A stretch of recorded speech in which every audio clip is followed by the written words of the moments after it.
जरा सोचो, एक आम आदमी शराफत छोड़कर गुनहगारों को सजा देने निकल पड़े। कहानी की शुरुआत देर रात शिकागो शहर में होती है, जहां एक पुलिस कार काफी तेज रफ्तार से हॉस्पिटल की तरफ भाग रही थी, क्योंकि एक पुलिस ऑफिसर को गोली लगी थी और उसे जल्द से जल्द सर्जरी की जरूरत थी। हॉस्पिटल पहुंचते ही उस पुलिस ऑफिसर को एक सर्जरी रूम में ले जाया गया और एक स्टाफ मेंबर डॉक्टर पॉल को बुलाने के लिए भागा, क्योंकि पॉल उस हॉस्पिटल का बेस्ट सर्जन माना जाता था। पर जब तक पॉल कुछ कर पाता, उससे पहले ही ऑफिसर ने दम तोड़ दिया। अगले दिन जब पॉल अपनी बीवी लूसी के साथ ब्रेकफास्ट कर रहा था, तभी उनकी बेटी जॉर्डन ने आकर उन्हें बताया कि उसे न्यूयॉर्क के एक बहुत ही अच्छे कॉलेज में एडमिशन मिल गया है। जिसके बाद वो सभी जॉर्डन के फुटबॉल मैच को देखने चले गए। मैच के बाद पॉल का पूरा परिवार पिज्जा खाने के लिए एक अच्छे से रेस्टोरेंट में गया, जहाँ पॉल का भाई फ्रैंक भी उनके साथ आया था। रेस्टोरेंट के बाहर जब फ्रैंक ने पॉल से कुछ पैसे उधार मांगे, तो पॉल उसके लिए तुरंत तैयार हो गया, जिस पर फ्रैंक ने यूं ही मजाक में कहा कि हाँ, तू तो दे ही देगा, अमीर आदमी है। पर ये बात उस रेस्टोरेंट के वैले मिगेल ने भी सुन ली। साथ ही उसे ये भी पता चल गया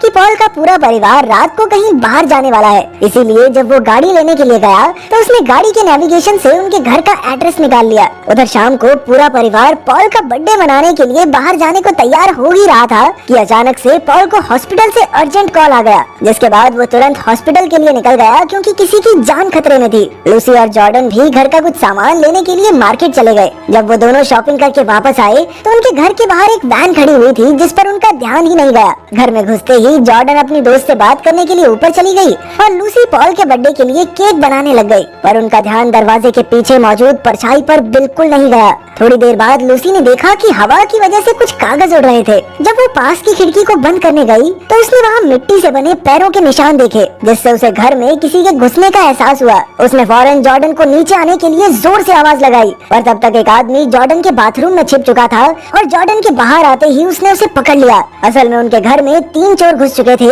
जिन्होंने लूसी को चुपचाप घर का सारा सामान उनके हवाले करने को कहा। जल्द ही उन्होंने तिजोरी से सारे पैसे निकाल लिए। उधर 2 आदमियों ने जॉर्डन को पकड़ रखा था, जिनमें से एक आदमी अपना चाकू टेबल पर रखकर रस्सी लाने चला गया। एक जवान लड़की के साथ खुद को अकेला पाकर उस दूसरे आदमी के मन में मैल आ गया। वो जॉर्डन को गलत तरीके से छूने लगा कि तभी उसका साथी वापस आ गया और उसने उसे करने से मना किया, जिसके बाद उन दोनों के बीच बहस शुरू हो गई और मौका मिलते ही जॉर्डन ने टेबल पर पड़े चाकू से उस पर हमला कर दिया। ये देखते ही उसके साथी ने जॉर्डन को पकड़कर जमीन पर फेंक दिया। जैसे ही लूसी उस कमरे में पहुंची और उसने जॉर्डन को जमीन पर पड़ा देखा, तो उसने पास में खड़े एक आदमी पर गर्म पानी डाल दिया और अपनी बेटी को वहाँ से भाग जाने को कहा। लेकिन इस बात पर उन चोरों के लीडर को बहुत गुस्सा आ गया और उसने उन दोनों पर गोलियां चला दी। उधर हॉस्पिटल में पॉल एक सर्जरी में बिजी था कि तभी उसे खबर मिली कि हॉस्पिटल में 2 महिला पेशेंट आने वाली हैं, जिनका केस बहुत ज्यादा सीरियस है। ये सुनते ही पॉल इस सर्जरी को अपने दूसरे डॉक्टर को देकर उन फीमेल पेशेंट्स को देखने के लिए गया, पर हॉस्पिटल स्टाफ ने उसे इस केस पर काम करने से साफ मना कर दिया।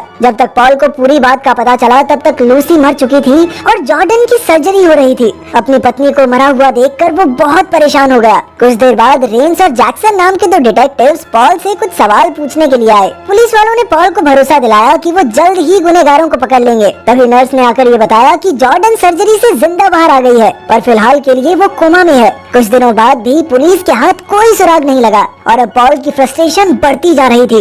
इसीलिए अब वो डिटेक्टिव से आमने सामने बात करने के लिए पुलिस स्टेशन चला गया, पर वहाँ पॉल ने देखा कि डिटेक्टिव तो एक साथ कितने सारे केसेस पर काम कर रहा था। ये देखकर पॉल समझ गया कि पुलिस तो उसकी मदद नहीं कर पाएगी। उसी शाम ट्रेन स्टेशन से उतरते वक्त पॉल ने 2 आदमियों को देखा जो एक लड़की को छेड़ रहे थे और उसने उन्हें लड़की को अकेला छोड़ देने को कहा। ये सुनते ही उन दोनों को काफी गुस्सा आ गया और उन्होंने लड़की को छोड़कर पॉल को मारना शुरू कर दिया। अगले दिन पॉल हथियार खरीदने एक दुकान में पहुंचा, जहां दुकान वाले ने उसे काफी सारे हथियार दिखाए, लेकिन बंदूक खरीदने के लिए काफी सारा पेपर वर्क करना जरूरी था और साथ ही उसे बंदूक चलाने की क्लासेस भी लेनी पड़ेंगी। इसीलिए पॉल वहां से बिना बंदूक लिए वापस आ गया। कुछ दिन बाद जब पॉल एक गैंगस्टर का इलाज कर रहा था, तभी उसकी जेब से एक गन नीचे गिरी, जिसे पॉल ने चुपचाप बेड के नीचे धकेल दिया ताकि वो बाद में उसे निकाल सके। घर पहुंचकर जब उसने पहली बार बंदूक को चलाया, तो गोली बाउंस होकर उसकी ओर ही आ गई और ये देखकर पॉल समझ गया कि उसे पहले बंदूक सही से चलाना सीखना होगा। अब वो अपने खाली टाइम में सिर्फ बंदूक चलाने की वीडियोस देखता।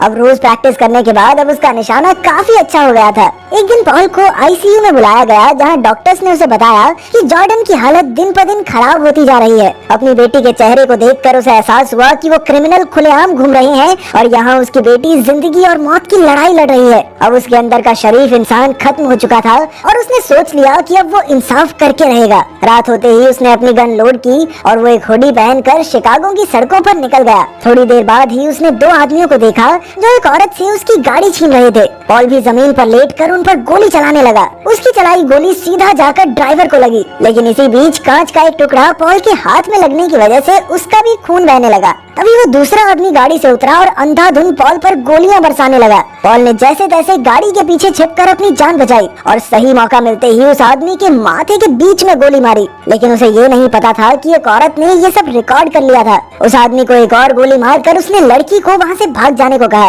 पॉल ने वहाँ से निकलकर सबसे पहले अपनी हुडी को डस्टबिन में फेंका और फिर ट्रेन पकड़कर घर चला गया। उसने जिंदगी में पहली बार किसी की जान ली थी तो उसे सोने में बहुत दिक्कत हो रही थी। कुछ समय बाद जब रेन और जैक्सन विक्टिम की स्टेटमेंट लेने पहुंचे तो जिस औरत पर हमला हुआ था वो तो उस अनजान हुडी वाले आदमी की बहुत शुक्रगुजार थी, और वहीं जिस औरत ने इस सब की वीडियो बनाई थी उसके हिसाब से वो हुडी वाला आदमी बहुत खतरनाक था। लेकिन अच्छी बात ये थी कि वीडियो में एक बार भी पॉल का चेहरा नहीं दिखाई दिया। जब पुलिस वालों ने उस वीडियो को देखा तो उनका ध्यान उस आदमी के हाथ पर गया जहाँ चोट लगी हुई थी। जल्द ही ये वीडियो इंटरनेट पर वायरल हो गई और पॉल ने भी इसे देखा। कमेंट्स में लोगों की उसके लिए वाहवाही सुनकर उसका सारा गिल्ट खत्म हो गया। देखते ही देखते लोग पॉल को द ग्रिम रीपर नाम से बुलाने लगे। एक दिन पॉल ने एक बच्चे की सर्जरी की जिसे गोली लगी थी। बड़े प्यार से बात करने पर उस बच्चे ने बताया कि उस पर गोली एक लोकल डीलर ने चलाई थी जिसका नाम था द आइसक्रीम मैन। पॉल ने किसी तरह उसका एड्रेस निकाला और अपनी शिफ्ट के बाद हॉस्पिटल लॉन्ड्री से एक हुडी चुरा कर वहाँ पहुँच गया। वहाँ उसे आइसक्रीम मैन सड़कों पर आराम फरमाता मिल गया।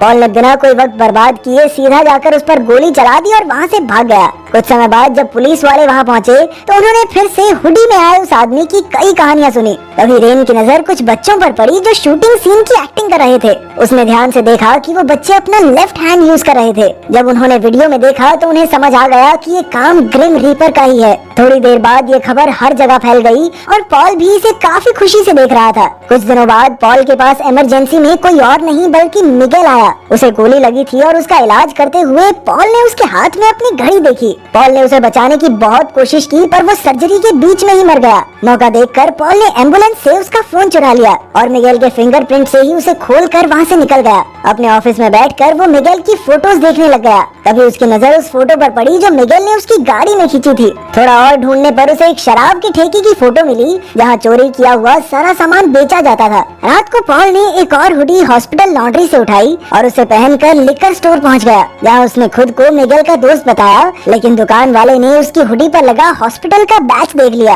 और उसने चुपचाप फिश नाम के गैंगस्टर को मैसेज करके वहाँ आने के लिए कहा। इसके बाद वो अपनी बंदूक उठाने के लिए गया, लेकिन पॉल ने पहले ही शीशे में ये सब देख लिया। उसने दुकानदार के सर पर बंदूक तान कर उसे चोरी किया हुआ सारा सामान दिखाने को कहा। जल्द ही फिश भी वहाँ पहुँच गया और उसने पॉल पर गोली चलाने की कोशिश की, पर पॉल ने कैमरा से उसे अंदर आते हुए देख लिया था। इसीलिए फिश की चलाई गोली सीधा जाकर दुकानदार को लगी। इसके बाद तो फिश ने अंधाधुंध गोलियां चलानी शुरू कर दी, लेकिन तभी उसका पैर जमीन पर पड़े खून पर फिसल गया और वो सीधा नीचे जा गिरा। मौका मिलते ही पॉल ने उसके मुंह पर गिटार मारकर उसके ऊपर रैक गिरा दिया, लेकिन फिश किसी तरह जान बचाकर वहाँ से भाग निकला और बार के पास जाकर पॉल पर गोलियां चलाने लगा। पॉल उसे कैमरा पर देख पा रहा था, इसीलिए उसने सही मौका मिलते ही फिश के पैर में गोली मार दी। फिर उसके पास जाकर पॉल ने लूसी से कातिल के बारे में पूछा तो फिश ने जो नाम के एक मैकेनिक का नाम लिया जिसका एड्रेस उसके फोन में था। जैसे ही पॉल उसका फोन उठाने के लिए झुका तो फिश ने उसे लात मारकर नीचे गिरा लिया, लेकिन फिर भी पॉल ने जैसे तैसे फिश को मार डाला। इसके बाद पॉल तुरंत कैमरा हार्ड ड्राइव को उठाकर वहाँ से भाग गया, लेकिन इस सब के बीच उसकी अंगूठी वहीं छूट गई। घर पहुंचकर उसने वीडियो देखी और फिर ड्रिल से हार्ड ड्राइव को खत्म कर दिया। उधर हॉस्पिटल में पॉल ने कुछ सिरिंजेस और दवाइयाँ चोरी की और तभी रेन्स और जैक्सन उससे मिलने पहुंच गए। उन्होंने उसे फिश की तस्वीर दिखाई और उसकी अंगूठी भी, लेकिन उन्हें लग रहा था कि ये अंगूठी भी उसी रात चोरी हुई होगी। दरअसल वो पॉल को ये खुशखबरी देने आए थे कि शायद अब केस आगे बढ़ पाएगा। उनके जाने के बाद सबसे पहले पॉल ने फिश के फोन को तबाह किया और जोई से मिलने चला गया। जब पॉल गैराज में पहुंचा तो जोई गाड़ी के नीचे काम कर रहा था। इसका फायदा उठाते हुए पॉल ने उसे एक ही बार में बेहोश कर दिया। आँख खुलने पर जोई गाड़ी के पीछे बंधा हुआ था और पॉल ने उससे सवाल जवाब शुरू किए। पॉल के टॉर्चर से परेशान होकर जोई ने बताया कि लूसी को नॉक्स नाम के एक आदमी ने मारा था, लेकिन उस तक पहुंच पाना बहुत मुश्किल है। पॉल ने इस जानकारी के लिए जोई का शुक्रिया अदा करके उसे खोल दिया, लेकिन जाते वक्त उसने एक चेन खींची जिससे गाड़ी सीधा जोई के ऊपर आ गिरी और उसकी मौके पर ही मौत हो गई। उधर हॉस्पिटल में पॉल जॉर्डन के पास बैठकर न्यूज देख रहा था, जहां उसे पता चला कि अब कई लोग ग्रिम रीपर स्टाइल में गैंगस्टर्स को मार रहे हैं। अचानक से उसके पास नॉक्स का कॉल आया, जिसने उसे 30 मिनट के अंदर अंदर एक क्लब में मिलने बुलाया। क्लब पहुंचकर नॉक्स ने पॉल को बाथरूम में मिलने को कहा। बाथरूम में जाकर पॉल को नॉक्स के फोन की घंटी सुनाई दी, लेकिन जब वो फोन तक पहुंचा तो उसने देखा कि वहां तो कोई था ही नहीं। उसी वक्त पॉल के ऊपर अंधाधुंध गोलियां चलने लगी। जल्द ही उसने भी गोली चलाना शुरू कर दिया और उसकी एक गोली सीधा जाकर नॉक्स को लगी। पॉल किसी तरह भीड़ और अंधेरे का सहारा लेकर वहाँ से भाग गया। थोड़ी देर बाद पुलिस वाले सीधा हॉस्पिटल ही पहुँच गए। वहाँ पर एक मरीज का कहना था कि उसने शूटर को देखा है। असल में मरीज कोई और नहीं बल्कि नॉक्स ही था। उसने पुलिस वालों को शूटर का पूरा हुलिया बताया, जिसके बाद डिटेक्टिव्स तुरंत पॉल के ऑफिस में पहुंच गए। लेकिन पॉल वहां नहीं था, बल्कि वो तो हॉस्पिटल के एक अलग कमरे में छिपकर अपना इलाज कर रहा था। इसके बाद वो अपने घर पहुंचा, जहां फ्रैंक ने उसे देखते ही उस पर चिल्लाना शुरू कर दिया। दरअसल फ्रैंक को ये पता चल चुका था कि उसका भाई ही ग्रिम रीपर है, क्योंकि उसने बेसमेंट में रखी बंदूकें और बाकी सामान देख लिया था। जल्द ही पुलिस वाले भी उनके दरवाजे पर पहुंच गए। दरवाजा फ्रैंक ने खोला और पॉल के बारे में पूछने पर उसने कहा कि वो तो है ही नहीं यहाँ पर। वहीं पॉल को हॉस्पिटल से कॉल आया, जिसके मुताबिक जॉर्डन को होश आ गया था। ये सुनते ही पॉल फटाफट हॉस्पिटल पहुंचा। जॉर्डन से मिलकर उसने ना चाहते हुए भी उसे लूसी की मौत के बारे में बताया, जिसे सुनते ही वो बेचारी जोर जोर से रोने लगी। लगभग एक हफ्ते बाद जॉर्डन को घर जाने की इजाजत मिल गई। जल्द ही पुलिस वाले उससे कुछ सवाल जवाब करने के लिए पहुंचे, पर उसे उस रात के बारे में कुछ भी याद नहीं था। जैसे ही पॉल और जॉर्डन लिफ्ट में घुसे तो नॉक्स भी वहां आ गया, पर पुलिस के सामने पॉल ने ऐसे बर्ताव किया जैसे वो उसे जानता भी ना हो। लिफ्ट में नॉक्स ने जॉर्डन से थोड़ी सी बात की और जाते जाते कहने लगा कि वो जल्द ही उनसे मिलने आएगा। पॉल ने इसे एक धमकी की तरह लिया और वो एक बार फिर गन स्टोर पहुंच गया और उसने कुछ हथियार खरीदे। उसी शाम जॉर्डन डिनर के बाद सोने जा ही रही थी कि तभी पॉल ने बाहर कुछ देखा और उसे सीढ़ियों के नीचे छिपकर पुलिस को कॉल करने को कहा। थोड़ी देर बाद एक आदमी पीछे के दरवाजे से घर में घुसा और पॉल के कमरे में जाकर उसने बेड पर अंधाधुंध गोलियां चला दी, लेकिन वहाँ तो सिर्फ तकिए ही पड़े थे। वहीं दूसरे आदमी ने बाथरूम से आ रही शावर की आवाज का पीछा किया, लेकिन ये भी पॉल का बिछाया एक जाल था। मौका मिलते ही पॉल ने उसके सर में गोली मार दी, लेकिन तभी अचानक पॉल को बेसमेंट से कुछ आवाज आई। जैसे ही वो नीचे गया तो नॉक्स ने उसके कंधे पर गोली मारकर उसे सोफे पर गिरा लिया। उसी वक्त जॉर्डन भी सीढ़ियों के नीचे से चीखती हुई निकली। इससे नॉक्स का ध्यान भटक गया, जिसने टेबल के नीचे से अपनी बंदूक निकालकर नॉक्स को मार डाला। पुलिस के आने पर पॉल ने बताया कि उसे ये सारी चोटें आज ही लगी हैं, और तो और उसने अपने हथियार भी कानूनी तौर पे खरीदे थे, वो भी जॉर्डन के होश में आने के बाद, ताकि वो उसकी रक्षा कर सके। और अगर वो लोग चाहते हैं तो वो उन्हें वापस जमा करने के लिए भी तैयार है। डिटेक्टिव समझ गए थे कि वो सच तो नहीं बोल रहा, लेकिन वो ये भी जानते थे कि पॉल ने किसी बेगुनाह को नहीं मारा, तो उन्होंने मिलकर केस को रफा दफा करने का फैसला किया। अगर वीडियो पसंद आई तो लाइक कर देना, चैनल को सब्सक्राइब कर देना। मिलते हैं अगली वीडियो।